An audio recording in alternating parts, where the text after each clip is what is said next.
বাবাজি, আমি একটা প্রশ্ন নিয়ে আসছি। প্রশ্নটা হলো, কালকে যে শিবরাত্রি গেছে, হ্যাঁ, এই শিবরাত্রির পূজাটার মানে কি, এটা একটু বুঝতাম। আমরাও তো পূজা করছি, আমরা তো কোনো কিছু বুঝতেছি না। আমরা অনেক বছর ধরে পূজা করেছি, কিন্তু এটা মানেটা কি, আর শিবলিঙ্গটার মানেটা কি, এই দুটি প্রশ্নের উত্তর একটু জানতাম। ঠিক আছে, একটা ভালো প্রশ্ন করেছেন আপনি। সেই প্রশ্নটার উত্তর আমাদের সেই বেদ এবং সেই উপনিষদের মধ্যে রয়েছে। আপনি প্রশ্নটা খুবই ভালো করেছেন। প্রশ্নটার উত্তর এখন আপনি একটু আপনাকে দিচ্ছি। যে দেখুন,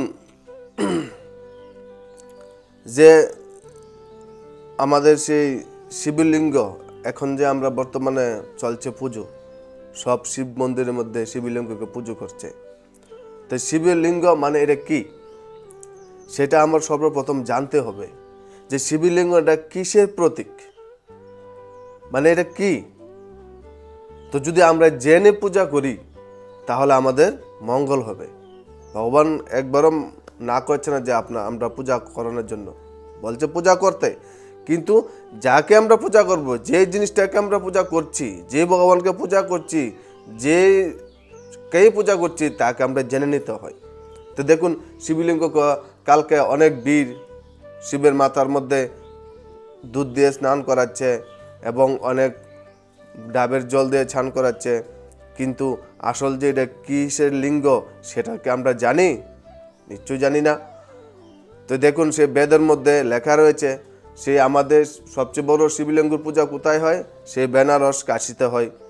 তো শিবলিঙ্গ যে মানে কি, এটা কিসের প্রতীক?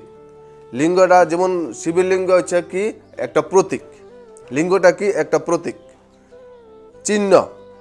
সেই লিঙ্গটা কিন্তু আমাদের দেহের অঙ্গ হিসাবে সেই বেদের মধ্যে লেখা হয়নি। আমাদের সেই লিঙ্গটা একটা প্রতীক হিসাবে লিখেছেন সে বেদের মধ্যে। সেই লিঙ্গটা কি? লিঙ্গটা হচ্ছে পুরুষের আকৃতি, মানে কি পুরুষের আকৃতি। সেই লিঙ্গ দিয়ে কি বোঝানো হয়েছে? যে আমরা সেই পুরুষ, সব আত্মারূপী পুরুষ আমরা। সে মনের উদ্দেশ্যে লেখা হয়েছে, সে আমাদের সে মন হয়েছে আমাদের পুরুষ। ভগবান বলেছে যে তোমরা যে মন, সে তোমার মনরা কি করতে বলেছে? প্রকৃতির লগে অ্যাডজাস্ট করতে বলেছে। সেই জলাধারটা কি? সেই জলাধারটার প্রকৃতির কথার অর্থ কি? মা। তো মার রূপে কাকে দেখাবে? তো চিহ্ন দিয়েছে কি? সে একটা জলাধারের চিহ্ন, মানে প্রতীক। যেরকম আমাদের যখন আমরা মার গর্ভ থেকে বেরিয়ে আসি, আমাদের নার্সরা বলেন, ডাক্তাররা বলেন, যেই বলেন, বুঝে কি করে? সে যদি মনে করেন কন্যা সন্তান হয়, সেই চিহ্ন দেখে বুঝে। সে যদি ছেলে সন্তান হয়, তো চিহ্ন দেখে বুঝে পাই। তো সেটা হচ্ছে একটা প্রতীক। তো সেই প্রতীক মানে এইটা দিয়ে এসে বেদের মধ্যে কি বোঝানো হয়েছে? এটা দিয়ে বোঝানো হয়েছে যে আমাদের সে মনটা আমাদের প্রকৃতির সঙ্গে অ্যাডজাস্ট করতে, প্রকৃতির সঙ্গে একদম বিলীন হয়ে যেতে বলেছে। প্রকৃতি বলতে কাকে বোঝানো হয়েছে? আমাদের মন হচ্ছে পুরুষ আর শরীর হচ্ছে আমাদের প্রকৃতি। তো আমাদের এখন উল্টো হয়ে রয়েছে, মানে আমরা এখন মন আমরা সে প্রকৃতিকে চালাচ্ছে না, সে প্রকৃতি আমাদের মনকে চালাচ্ছে।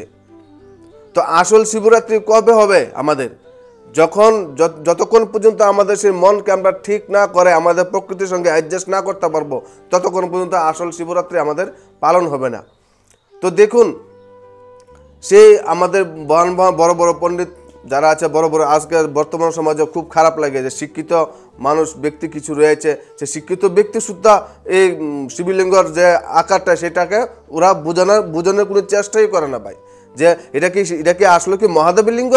আমরা যে বলে থাকি মহাদেবের লিঙ্গ, কিন্তু না, সে আমাদের বেদের মধ্যে কি বলেছে? মহাদেব তো হচ্ছে একজন উঁচা স্টেজ, মানে কি তা উঁচু স্তরের একজন দেবতা বলা হয় ওনাকে, কিন্তু ওনার কি লিঙ্গ সেটা দিয়ে ভগবান কি বলেছে? বুঝাইছে সে দুনিয়াকে বুঝাইছে যে আমাদের মন আমাদের সে প্রকৃতির সঙ্গে বিলীন হয়ে যাওয়া। প্রকৃতি বলতে আমাদের পাঁচ তত্ত্বকেও বলতে পারেন এবং আমাদের শরীরকেও আপনি বলতে পারবেন। এবং এই শিবলিঙ্গের যে আকৃতিটা, সেই আকৃতিটা হচ্ছে আমরা সম্পূর্ণ পৃথিবীর একটা জনের আকৃতি। সে পুরুষটা হচ্ছে কি আত্মা, সে পুরুষটা আত্মা বলতে পারেন বা মনও বলতে পারেন, এবং প্রকৃতি হচ্ছে কি আমাদের শরীর। তো আমাদের সেই আত্মা এবং শরীর যদি দুটোটা একই দাঁড়াতে চলে, চলে একই ধারাতে চলে গিয়ে সম্পূর্ণ আমরা সঠিকভাবে চলতে পারি এবং দুনিয়াকে সম্পূর্ণভাবে আমরা শান্তি দিতে পারি, সেটার নাম হয়েছে আসল শিবরাত্রি। ভগবান বলছে আমরা সেই শিবরাত্রিকে পালন করতাম, বুঝছেন? তা আমাদের বেদের মধ্যে সেই শিবলিঙ্গের কথা সেই রকমই রয়েছে। আফসোস আমরা বেদ এবং উপনিষদ আমরা পড়াশোনা করি না। যদি আমরা বেদ উপনিষদ পড়াশোনা করতাম তাহলে আসল শিবলিঙ্গের রাজকে আমরা জেনে নিতাম। যারা মনে করবেন সেই অন্ধকারের মধ্যে পুজো করছে না জেনে, সেটাকে আমাদের শাস্ত্রের মধ্যে কি বলেছে? বন্ডামি। তা আমরা ভগবান কি বলেছে? সে জেনে আমরা যাতে পুজো করি। বুঝেছেন আসল শিবরাত্রি মানে কি? বুঝেছি। ঠিক আছে, রাধে রাধে।